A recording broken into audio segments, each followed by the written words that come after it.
सबसे पहले मैं सभी अपने पत्रकार साथियों का बहुत बहुत धन्यवाद देना चाहता हूं। जब से इस प्रेस ऑडिटोरियम में हम लोग मिल रहे हैं, लगातार समाजवादी पार्टी में लोगों को जोड़ने का काम हो रहा है। मुझे तो ये लगता है कि ये हॉल बड़ा शुभ है और ये जो साथी हमारे पुराने जानते होंगे, अगर इस हॉल का इतिहास निकालेंगे तो आप जान जाएंगे कि सरकार भी इसी हॉल से बनी थी। इसलिए मैं आपका स्वागत करता हूं और साथ ही साथ कांग्रेस पार्टी से रही सांसद अनु टंडन जी का मैं बहुत बहुत स्वागत करता हूं, बहुत बहुत धन्यवाद देता हूं। साथ ही साथ इनके साथ बड़ी संख्या में जो लोग आए हैं, जो हम लोगों को देख भी सकते हैं, सुन भी रहे हैं, मैं एक एक साथी सहयोगी का स्वागत करता हूं। वहीं जो हमारे बहुत महत्वपूर्ण नेता रहे, जो जुड़े रहे आपके साथ, अंकित परियार, मैं इनको बधाई देता हूं, आज समाजवादी पार्टी में शामिल हो रहे हैं। शशांक शेखर शुक्ला जी, जो पूर्व में बहुत तैयारी कराते थे किसी दल की, आने वाले समय में हमारे दल की तैयारी कराएंगे।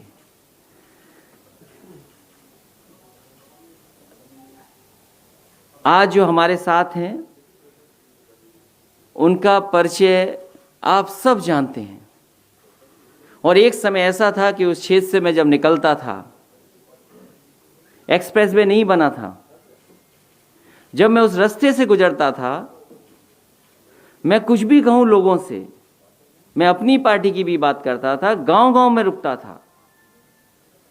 उस समय सबसे पहले परिचय अगर किसी ने मुझे दिया था इनका, तो वो गांव में रहने वाले लोग, गरीब और एक एक उन्नाव के जो रास्ते में मिलते थे, उन्होंने बताया कि असली काम कोई कर रहा है तो वो यहाँ के नेता, यहाँ के अनु टंडन जी सेवा कर रही हैं उनका। मैंने एक बार कोशिश की कि रास्ता बदल करके मैं जाऊं, सफीपुर होकर के मैं निकला और उस तरफ भी जब जानकारी मुझे उस समय मिली, जब आप कोई नहीं सोच सकता था कि कांग्रेस पार्टी यहां से जीत सकती है। एक एक गांव में जहां मैं रुका,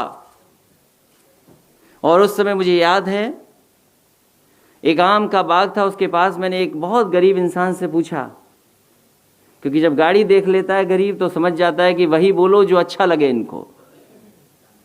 तो थोड़ी देर तक तो वही कहा उसने, लेकिन मैंने उससे कहा कि सच बताओ यहां कौन जीतेगा। उन्होंने कहा कि आपकी पार्टी तो नहीं जीत पाएगी, मेहनत कर रही है, यहां से अनु टंडन जी जीत करके जा रही हैं। तो सोचिए, इन्होंने उस समय से काम किया। राजनीतिक परिस्थितियां बदली हैं, मुझे खुशी है जमीन पे काम करने वाली और महिलाओं के बीच में काम करने वाली, लगातार सरकार में हो नहीं हो, सांसद हो नहीं सांसद रहें, लेकिन मदद करती रहें, क्षेत्र के लोगों से जुड़ी रहें, ऐसी नेता हमें मिली है। मैं इनका स्वागत करता हूं, बहुत बहुत बधाई देता हूं और हमें उम्मीद है कि आपके आने से पार्टी को ताकत बनेगी, ताकत मिलेगी और यही प्रयास हमारा रहेगा कि अच्छे लोगों को पार्टी से हम जोड़ें। और जब अच्छे लोग पार्टी से जुड़ेंगे तो बहुत सारे समाज के अच्छे लोग ये चाहेंगे कि एक अच्छी सरकार प्रदेश में बने। ऐसी सरकार न बने जिसे पता ही नहीं है कि क्या कर रही है सरकार। उनकी भाषा सुनिए, उनके शब्दों का चयन देखिए, मानने को तो दिव्य शक्ति है उनके पास, लेकिन शब्दों में वो दिव्य शक्ति नहीं दिखाई देती है। ठोक दो जिसकी भाषा हो, तो सोचो प्रदेश को कितने बड़े बदलाव की जरूरत है। इस प्रदेश में एक्सप्रेसवे बने, इस प्रदेश में खुशहाली के रास्ते पर ले जाएं, इस प्रदेश में इंफ्रास्ट्रक्चर का काम हो, इस प्रदेश में एजुकेशन के क्षेत्र में काम हो। आज सबसे जरूरत जो आने वाले समय में हमें लगातार जिसकी जरूरत रहेगी, वो हमारी मेडिकल फैसिलिटीज हैं, स्वास्थ्य की सेवाओं की हाल कैसे स्थिति सुधरे, लोगों को इलाज नहीं मिल पा रहा, इलाज के अभाव में जान जा रही है। और जितना इस बीमारी ने कंफ्यूजन किया है, दुनिया भर में इस पर बहस चल रही है, लेकिन जिस तरीके से हम लोगों को, आम लोगों को, सभी प्रदेश के और देश के नागरिकों को भारतीय जनता पार्टी ने ऐसे ही छोड़ दिया। और अब तो इस बीमारी का प्रकोप बढ़ता चला जा रहा है। जहां से चली थी बीमारी, सुनने में आ रहा, अखबारों में पढ़ने का मौका मिल रहा है, वो वहां पर और फैल रही है। वहां पहले फैली थी, तब हमारे बीच में आई थी। अगर दोबारा लॉकडाउन होगा और कहीं हमारे जो बहुत जागरूक लोग हैं, बहुत समझदार लोग हैं, वो बस चुटकी बजा करके लॉकडाउन कर देते हैं। अगर कहीं ऐसा हुआ तो सोचो हमारे पेट का क्या होगा, रोजगार का क्या होगा। इसलिए बड़े सवाल हैं। इन सब बड़े सवालों का जवाब ढूंढते ढूंढते हम अच्छे लोगों को जोड़ते रहेंगे। मुझे खुशी है इस बात की कि आज पूर्व सांसद अनूप टंडन जी हमारे साथ हैं, उनके बहुत सारे सहयोगी साथी साथ हैं, आए हैं। एक कई संख्या में लोग इसमें नहीं बैठा सकते थे, बगल के हॉल में सब बैठे हैं। मैं उन सब का एक एक साथी का स्वागत करता हूं, बहुत बहुत बधाई देता हूं।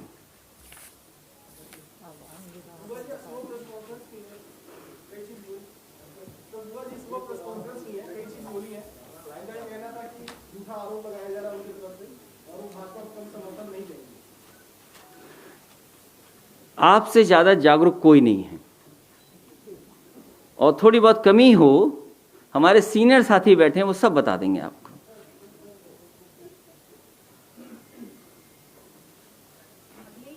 आज मायावती जी ने जिस तरीके से ये कहा कि समाजवादी पार्टी को, क्योंकि वो एंटी दलित माइंडसेट रखते हैं, समाजवादी पार्टी को हराने के लिए हम बीजेपी के साथ जाएंगे। दोबारा जिस तरीके से आज उन्होंने इस बात को कहा, आप किस तरीके से देखते हैं आज के इंटेंशन? मैं जिस समय समझौता किया, और समझौते से पहले भी समाजवादियों ने, चाहे नेताजी और उससे पूर्व में जितने भी हमारे समाजवादी नेता रहे, और याद कीजिए मैं पूरे चुनाव में ये बोलता था कि हमारे जो साइकिल के दो पहिए हैं, ये पहिए तभी मजबूत दिखाई देंगे जब डॉक्टर भीमराव अंबेडकर जी की विचारधारा और डॉक्टर राम मनोहर लोहिया जी की विचारधारा दोनों मिलकर के काम करेंगी।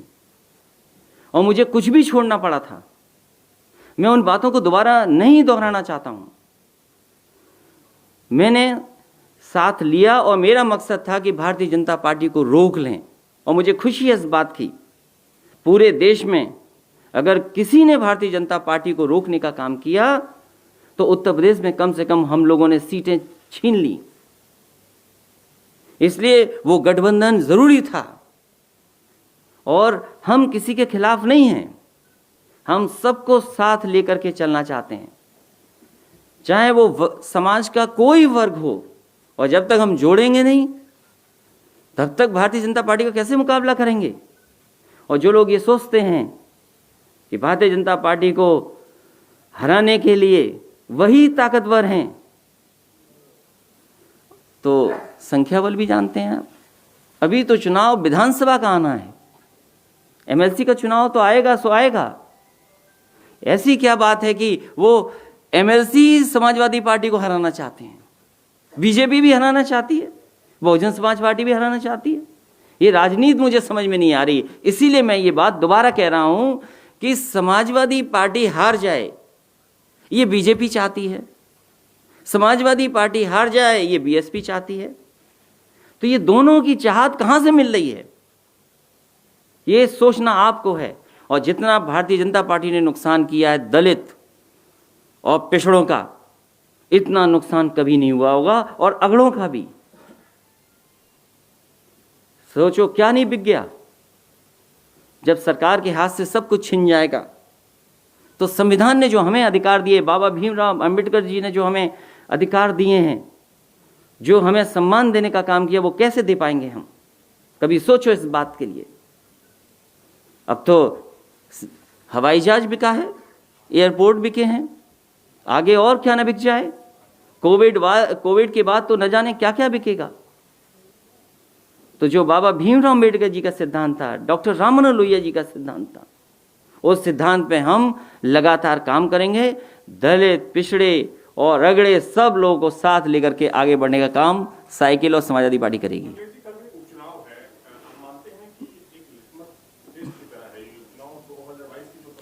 ये लिटमस टेस्ट है। इसीलिए आपने देखा होगा कि पूरी सरकार लगी है चुनाव हराने में। सरकार के जितनी भी मशीनरी है, कोटेदारों से कह रहे हैं, अरे कोटेदारों को कोटा बांटने दो। कोटेदारों से कहा जा रहा है कि 100 वोट दे दीजिए, दिलवाइए हमें 200 वोट। प्रधानों को कहा जा रहा है। तो ये तो पुराना तरीका है। लेकिन मुझे खुशी है इस बात की कि पूरे प्रदेश की जनता इंतजार कर रही है कि कब भारतीय जनता पार्टी को सबक सिखाने का मौका मिले। ये 7 जो विधानसभाएं हैं, ऐसा सबक सिखाएगी जनता। आप देखिएगा जब परिणाम आएगा। अनुजी, आप एक लंबे समय से कांग्रेस में रही हैं, महिला है, एक लोकप्रिय नेता है। उरई में का जो जिलाध्यक्ष था कांग्रेस का, वो छेड़खानी के मामले में गिरफ्तार हुआ है। प्रियंका गांधी हर महिला मुद्दे पर मुखर होती रही है, लेकिन इस मुद्दे को लेकर उन्होंने कुछ नहीं बोला है। ये दोहरा रवैया जो है महिलाओं को लेकर, इसको कितना सही मानते हैं? सबसे पहले मैं आपको बताना चाहती हूँ कि मैं समाजवादी पार्टी में हूँ, और दूसरी चीज़ ये है कि वहाँ पर कई ऐसे रवैये हैं जिससे मैं दुखी थी। बाकी जवाब आपके पास है। सोनिया जी की और राहुल जी की बात की, उनके सानिध्य में काम करने का मौका मिला, क्या आपकी नाराजगी प्रियंका गांधी से? जी नहीं, प्रियंका गांधी जी के साथ मुझे ज़्यादा काम करने का मौका नहीं मिला, तो मैं टिप्पणी नहीं करना चाहती हूँ। प्रियंका गांधी जी अभी आई हैं और राजनीतिक तौर पे वो अभी उन्होंने कमान संभाली है, लेकिन उन्होंने जो संगठन तैयार किया है उनको शायद बरगलाया गया हो या जो भी वजह हो, लेकिन यहाँ उत्तर प्रदेश का संगठन किसी लायक का नहीं है जो अपनी जनता के लिए कुछ आगे हम भविष्य देख सके। अरे तुम क्या कर रहे हो भाई? ऐसा है कि आप, अरे तुम्हें सवाल पूछना चाहिए बीजेपी से के लिए, वो नहीं पूछ रहे हो। नहीं पूछने दीजिए। ऐसा है कि उन लोगों की इच्छा है कि वो लाइमलाइट में आए, उसके अलावा वो दूसरा कोई काम नहीं करते। क्यों बेकार टाइम वेस्ट कर रहे हैं आप उसका? अच्छा देखिए, ये देखिए, आप लोग बहुत समझदार हैं, जागरूक हैं। आपको सरकार का पूछना चाहिए। ये जो सरकार है क्या कह रही है, भाषा मैं इस्तेमाल नहीं करना चाहता। आप बताओ बेटी कहाँ सुरक्षित है? जो सुप्रीम कोर्ट के उस समय जज थे, उन्होंने तारीफ की थी 1090 की। कल मैं 1090 के बगल में से निकल रहा था तो 1090 बंद कर दी, एक नई झोपड़ी लगा दी है, 2 मंजिला झोपड़ी। देखिए आपने, तो क्या उससे रोकेंगे आप? One of the best scheme थी वो कि 1090 से बहुत सारी हमारी बहनों की, बहुत सारी हमारी माताओं की मदद हो रही थी।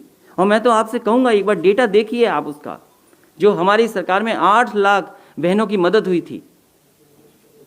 तो वो तो कर नहीं पा रहे हैं, और जहाँ मुख्यमंत्री जी जाते हैं वहीं हत्या हो जाती है।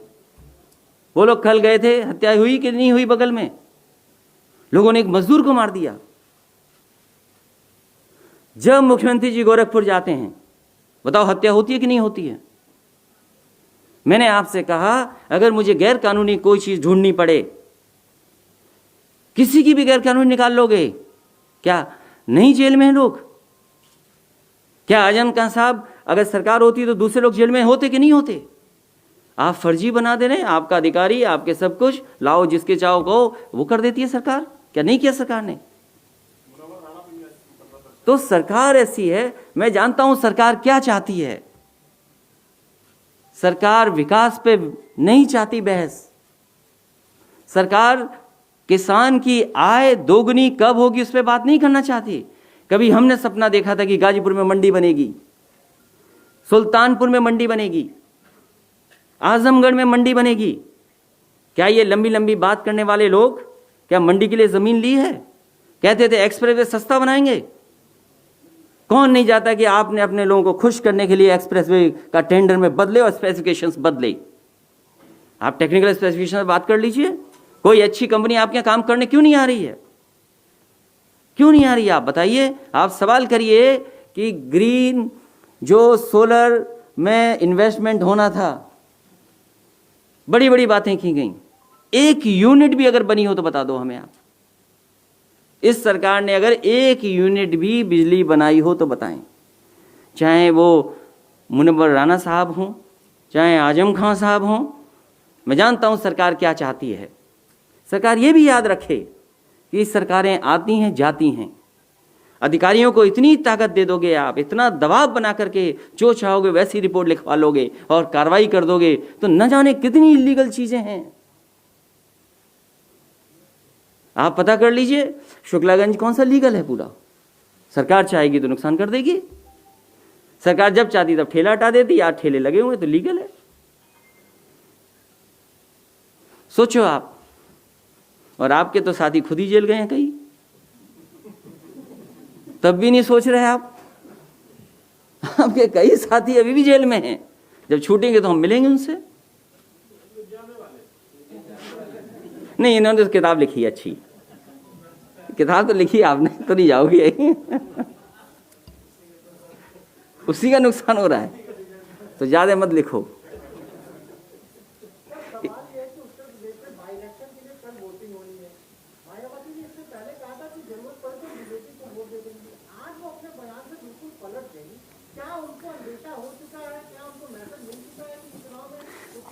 देखिए, बीजेपी हारने जा रही है, भारतीय जनता पार्टी से जनता की नाराजगी है।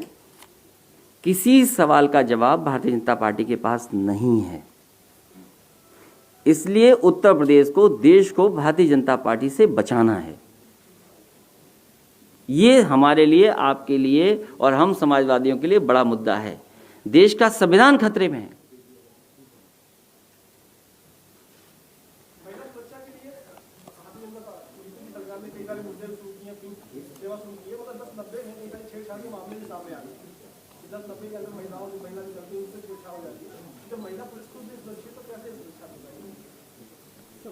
इसके लिए सरकार को जिम्मेदारी निभानी पड़ेगी और कहीं न कहीं जो पहले से व्यवस्था है उसको और अच्छा बनाएंगे तो मैं समझता हूं महिलाओं की सुरक्षा और बढ़ेगी।